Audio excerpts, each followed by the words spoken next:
understand the stigma and the 12 losing seasons out of 13, and it's the one playoff season, and it's a fluke, and it's with Blake Bortles of all people. But when you look at the team, it's not a bad job. And you and I talked about this before.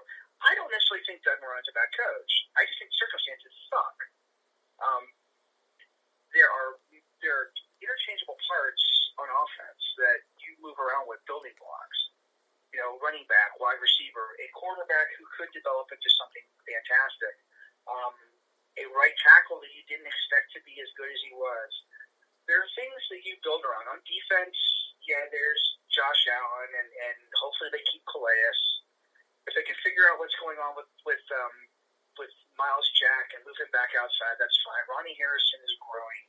If they keep A.J. Boye, there are building blocks to move around this team. It's not the roster. It's the stigma that goes with it, the fact that Khan doesn't speak at all, that lends to people believing it's a bad organization. I think there are a lot of problems that you will see that have dissipated because of changes. Coughlin's not there anymore. Jacksonville deserves a better rap than it's getting. Well, it doesn't help that when Coughlin got fired, that they got a bad rap because the NFLPA saying stay the heck away from there because of the fine. So, you have to wonder how that's going to be affected in free agent as well. So, again, there's some things that will undoubtedly play out for sure. I hope so.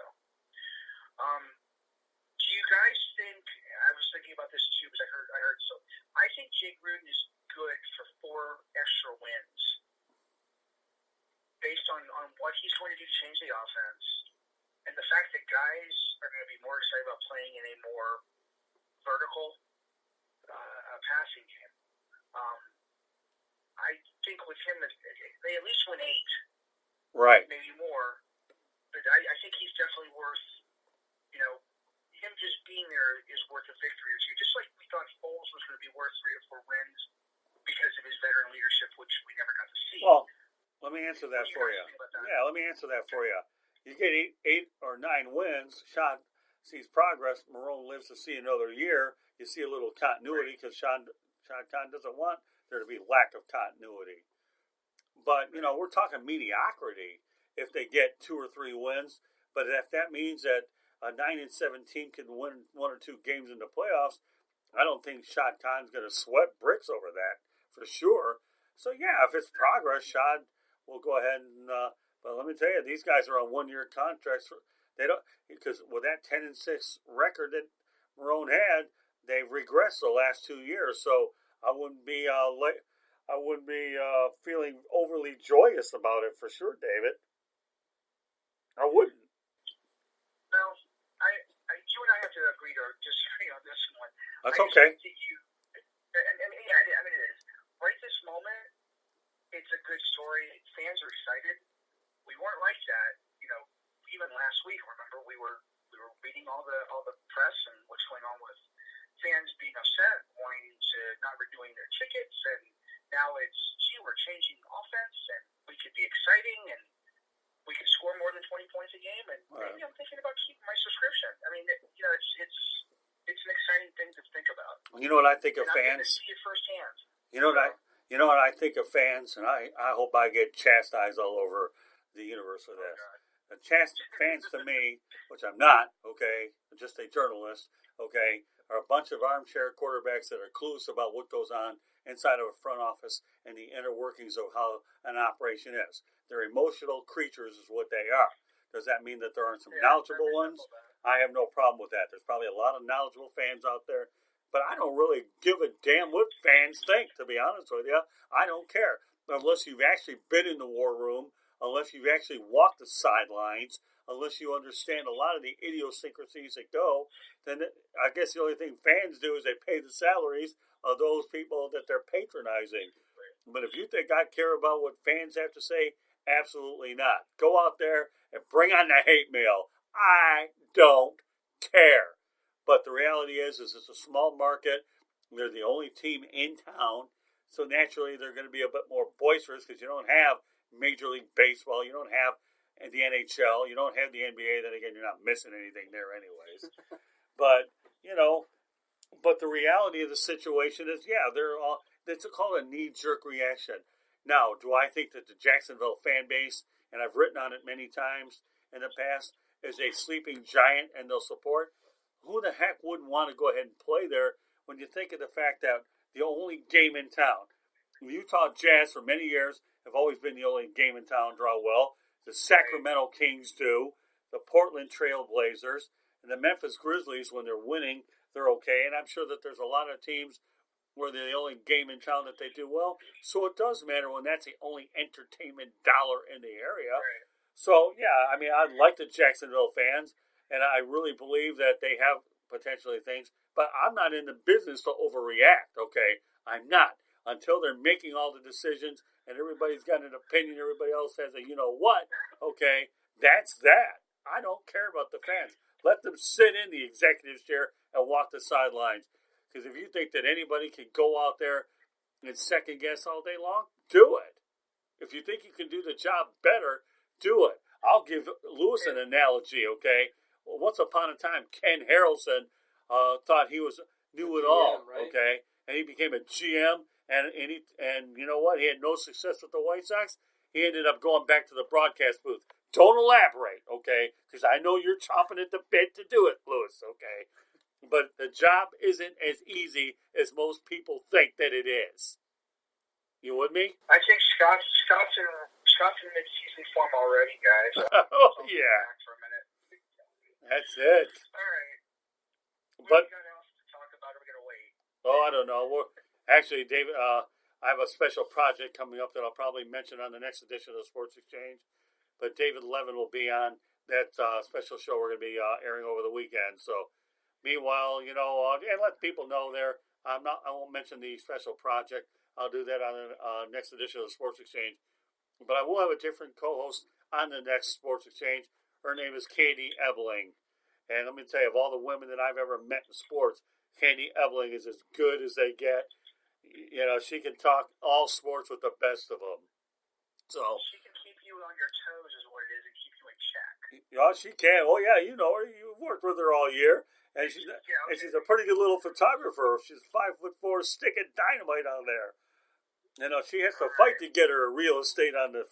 But I'll tell you what, that woman knows an awful lot about sports. So we'll set the intrigue button out there for sure. But it is what it is. We'll extend your time a couple more minutes. Okay. What else do you want to talk about that? Since we're on a roll here, that am I in mid-season? Well, I don't know what I am. All I know is that I got a bunch of guys that I can work with. Go ahead. How about this? And then we'll close it with this. Sure. Now that the general manager is there, the most important thing that we have to determine is whether the Nick Foles aberration, and I'll call it that, was because of the injury, and B, whether Minshew's going to be able to come back from one hellaciously good rookie season and do it all over again. Because once he flames, there's no more magic. Well, if it is Minshew's job, he has to be just as good in game one as he was in the Oakland game. Well, and there's no dispute about that. Let me plant two words in your head, okay? And I'm going to plant them deep, just like I did when I had oral surgery, when I had a drill in my jaw, okay? And I had 2 implants yesterday at the dentist. The Jaguars don't want to play the what-if game. What if, okay, we won't know what happened if we didn't get rid of Tom Coughlin? What if, okay, we didn't have a new coordinator to see whether or not Nick Foles could work out? What if we got rid of a salary with dead money? Let's play the what-if game a little bit here, and then we'll have the what answer. The answers will be what will be instead of what if. And if we can sit here and connect those dots, okay, then that makes the Rubik's Cube look easy. Because it's all a puzzle. Right. Exactly. I'll say this, and then I'm going to just call it a night. If Tom Coughlin is still here, Jay Gruden is not the offense. No doubt about it. Oh, yeah. Thanks, guys. I really appreciate it tonight. Well, there you go. Mr. Levin got the last word. Mr. Levin will be pressing the weekend duty. So have a good night, David. Once again, David Levin, why don't you go ahead and give everybody your Twitter tag? And David Levin works for Black and Teal, and he also works for Fansided, depending on the sport that you follow. Go ahead. Right. Okay, it's at DM719907 on my Twitter account. I really enjoyed it tonight, guys. Thank you so much. A lot of fun. David, glad to have you on the program. We'll catch you the next time. Thank you, David. Have a good night. Bye. All right, take care, David. What's your take on all of that? I mean, if things don't go right with Marone, say the offense looks good, the defense struggles, I think they know who their next guy is. I mean, he hasn't spent a day with them yet, but Gruden looks like he could be the guy again. He has that prior coaching experience. You were telling me in pre-production, and I saw it firsthand when McAdoo benched Eli Manning. Obviously, we knew that, and no one's going to forget his press conference when he could muster after getting shut out. It was like 55-0. It was like, something along the lines of that. That's not a guy I want running my football team. Right. Jay Gruden, however, comes from a system, obviously, with his time in Tampa. He won the Super Bowl with his brother when his brother was the head coach. He knows what winning is like, and I think that's what they need. Hopefully things with Marone do work out, but I think, this whole question mark kind of surrounding every Jacksonville fan's head about who our quarterback is moving forward, I think should be answered with Gruden. We'll just see who responds more to his offense that he kind of employs, kind of like that dink-doink thing that New England does, or as David called it, the West Coast offense. Right. So again, we'll see what happens, but at the end of the day, I think it's good that you get somebody with that kind of experience in there to, be on your staff. Well, don't lose sight of the fact that Jay Gruden had a pretty good run over with the Cincinnati Bengals, too. Yeah. And Andy Dalton's been there for a lot of years. I know one name we haven't brought up much on the show, but we'll do it over the course of time, is I'll be curious to see what type of home Andy Dalton finds, because you know full well that he's not going to be a backup for long with them grabbing Joe Burrow, but that'll be for another day. But it's a good, all I can tell you about the Jay Gruden hire, Lewis, okay, it was a good hire. I agree. It really was. Not only was it a good hire, it's a safe hire. And David touches on a lot of key points.